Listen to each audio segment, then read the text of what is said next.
So bottom line then, what's at the heart, do you think, of spiritual direction? Well, I go back to the role of Eli the priest. You know, that if God is mysteriously, pervasively present in all of reality, communicating God's self to us, that the role of the spiritual director is help us to tune in. It's obedience. Yeah. To listen. Audire is to help us to hear, to tune in. Yeah. See, I like that also. Yeah. The attunement issue, which I would think is related to atonement, at-one-ment. Yes, at-one. But we're out of alignment. You know, if we were chiropractors, we could talk about spiritual chiropractor. spiritual subluxation. We got to get realigned. Right.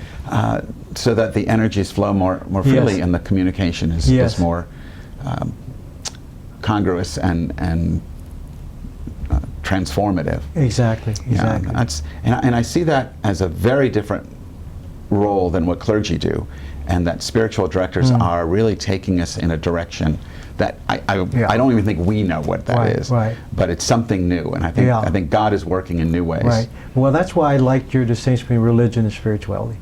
I think clergy often are operating under the shadow of the collectivity and keeping people in the collectivity. That's their job. That's their job.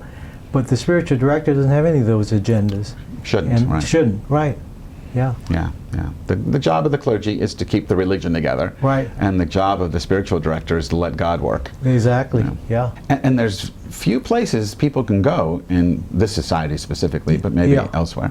But there's few places people can go where it's safe, where they're held in that safe way. Yeah. People want to make demands on them, or people want them to choose. They'll tell you which desires are the godly ones. Oh, absolutely. So you fit into someone else's culturally conditioned desires, or super-ego desires, or introjects from other people. Yeah. I mean, people want you to conform to what they need to be the norm. Yeah. And in spiritual direction, which is why I think spiritual direction is so radical, because if it's done the way I think it ought to be done, the spiritual director has no agenda. Right. And you're simply holding that space. Absolutely. And whatever the agenda is, you simply have to surrender to it. Oh, absolutely. And the agenda comes from beyond the ego desires. Yeah. And that's very different than what religion does. Yeah, right. I think of faithfulness to God as staying in an ongoing conversation with the living God. There's no 5-year plan or 10-year plan. There's what you do comes out of your present religious experience of being led. Right. Which is very Abrahamic. It's very Abrahamic, and I think just the sacrifice of Isaac. Is a later story in the Jewish midrash. Abraham is a god slayer. He destroys the gods of his family. Right. And I think that's what spiritual direction is about also. Yes. That the unknowable God is destroying our idols or crushing all the fetishes and the images that we're holding on to free us for a true encounter with the divine, which is always a wild thing. Well, I think that's what spiritual direction does. Yeah. It contains people and allows them in their own pace to relinquish inadequate images. Right. But it moves from the cataphatic to the apophatic. Yeah. But it's scary, so there's a lot of resistance. Oh, absolutely. Yeah. We cling to our gods. Oh, absolutely. With every ounce of our strength, sure. Yeah. And then often, I make a distinction between a professed image of God and operative images. And professed images are what we just facilely say in words to friends and church members what our image of God is. But often the governing image is unconscious. And often I think spiritual direction is a place where we kind of help surface what really is the governing image, and in a lot of ways for purification and relinquishment. See, I'm glad you said that. Yeah. So you've got the ones that you were told to repeat. Right, exactly. And those aren't real. Right. But then you have the ones that maybe you're not even aware of. You're not even aware. But once you're aware, those are also released. Absolutely. And there's a Father Thomas Keating, is a friend of mine, and he was talking once about the thoughts that come up during centering prayer. And he said, rather than imagine you're supposed to repress them or anything, he says it's just another opportunity to release to God. Right. And I think taking it in the context that you were just saying, to allow these images that govern my life, perhaps unconsciously let them become conscious, and then just let them go. Absolutely. Because ultimately God is the unknown and The unknowable. unknown, right. You're asking me about my prayer, and it's evolved through the years, but right now my practice is to spend at least a half an hour each morning. And what I do when I enter that space of prayer is really indeterminate until I get there and try to feel how I'm being moved at that time, how I'm being drawn. So sometimes it involves just sitting in a kind of like a centering prayer, kind of without images, without thoughts, just trying to create a spacious, receptive inner self to receive whatever the divine wants to give me. Other times it involves it's very much of an Ignatian awareness of a consciousness awareness. It's kind of a review of what's happened the day before, and I go back through conversations, interactions, and events just to probe for a deeper sense of how God might have been present in those events and conversations and emotions. And because I often find that I can't really get the full significance of what's going on at the very time it's happening.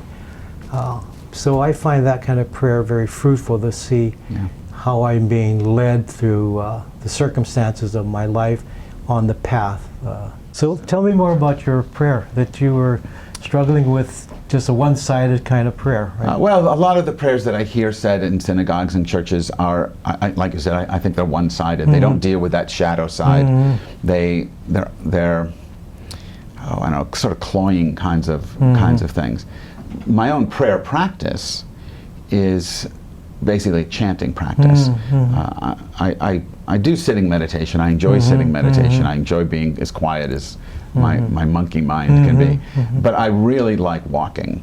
So I walk every day for miles, and I have chants that I do.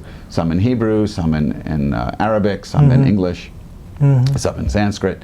I have these chants that I do, and the chanting follows the pace of the walking, and your body sort of is in prayer all by itself through the breath.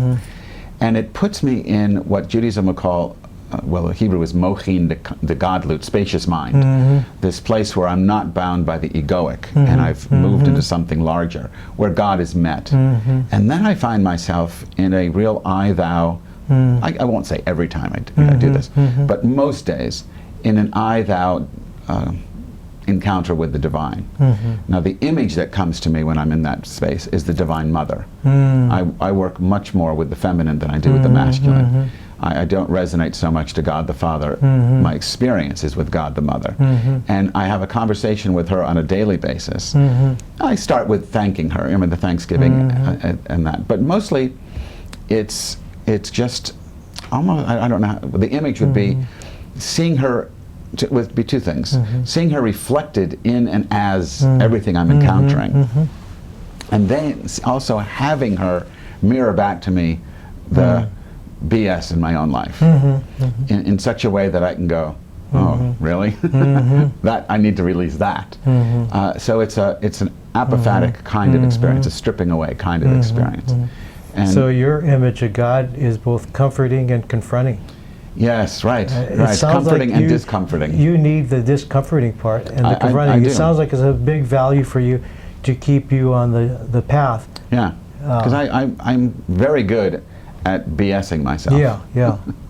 So I need God to say that is BS. Right. Yeah. And I'll just give you one more image and then I'll stop. But my experience with God more often than not is what I mentioned earlier, this searing love that I think she has for all of us. But my experience of her searing love for me is this constant pulling away of the rug from under my feet. Every time I create for myself a landing, a safe place, she brings me back to that Job vision or that Krishna's manifestation to Arjuna of the true cosmic reality, the cosmic Christ, as Matthew Fox talks about, or the cosmic divine, which is overwhelming. And in that in that experience of being overwhelmed is the cracking of the ego and the awakening of the transpersonal soul, or however you want to understand that, until there is this absolute non-duality with I mean, you're gone, it's just God. Terrifying and ecstatically wonderful at the same time. Fascinating. Yeah, at the same time. Yeah.